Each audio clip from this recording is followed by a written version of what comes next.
Bahasa Indonesia pertama kali ditemukan di sekitar pesisir Pulau Sumatera, khususnya di bagian tenggara, di mana ditemukannya sebuah prasasti yang berbahasa Melayu atau Jawi.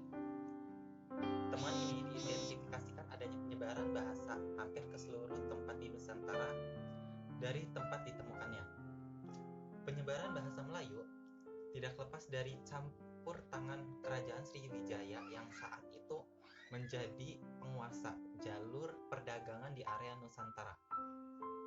Bahasa Melayu menyebar ke pelosok Nusantara bersamaan dengan penyebaran agama Islam.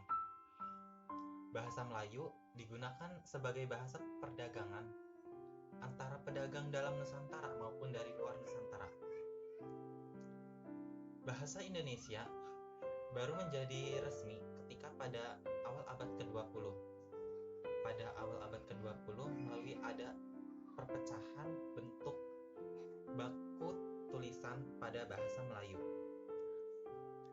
Pada tahun 1908, Komisi van de Volksletter atau Komisi Bacaan Rakyat KRB dibentuk pemerintah Belanda sebagai bentuk intervensi.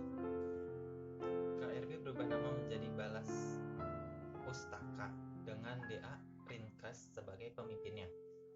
Pada tahun 1910, KRB menjalankan sebuah program yang diberi nama Program Taman Pustaka. Program Taman Pustaka meliputi pembuatan perpustakaan kecil di setiap sebuah sekolah pribumi dan fasilitas-fasilitas pemerintah lainnya. Dengan adanya program Taman Pustaka, terbangun 700 perpustakaan pada tahun 1912. Program ini melahirkan berbagai anak bangsa yang hobi mencari ilmu dan membaca yang akhirnya menuntut pada terjadinya Sumpah Pemuda pada tanggal 28 Oktober 1928. Sumpah Pemuda memainkan peran penting di dalam sejarah bahasa Indonesia, terutama penggunaannya sebagai bahasa nasional.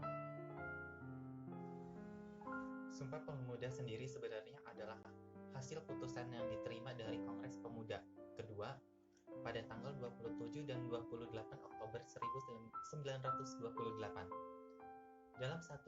Dalam salah satu isi Sumpah Pemuda tertuliskan bahwa pemuda dan pemudi Indonesia memutuskan untuk menggunakan bahasa Indonesia sebagai bahasa pemersatu bangsa. Setelah kemerdekaan Indonesia, tepatnya pada tanggal 18 Agustus 1945, bahasa Indonesia diakui secara yuridis. Faktor yang menyebabkan bahasa Melayu menjadi bahasa Indonesia.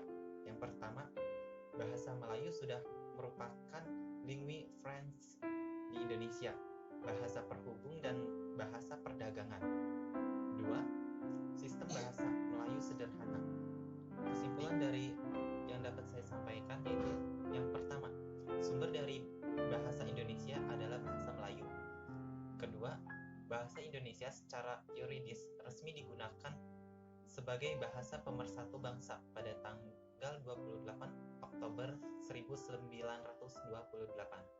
Ketiga, secara yuridis bahasa Indonesia diakui setelah kemerdekaan Indonesia, yaitu pada tanggal 18 Agustus 1945. Keempat, bahasa Melayu diangkat menjadi bahasa Indonesia karena bahasa Melayu telah digunakan sebagai bahasa pemersatu di Nusantara dan bahasa Melayu sangat sederhana dan mudah dipelajari serta tidak memiliki tingkat bahasa. Terima kasih atas perhatiannya. Mungkin sampai di sini yang dapat saya sampaikan. Kurang lebihnya mohon maaf. Wassalamualaikum warahmatullahi wabarakatuh.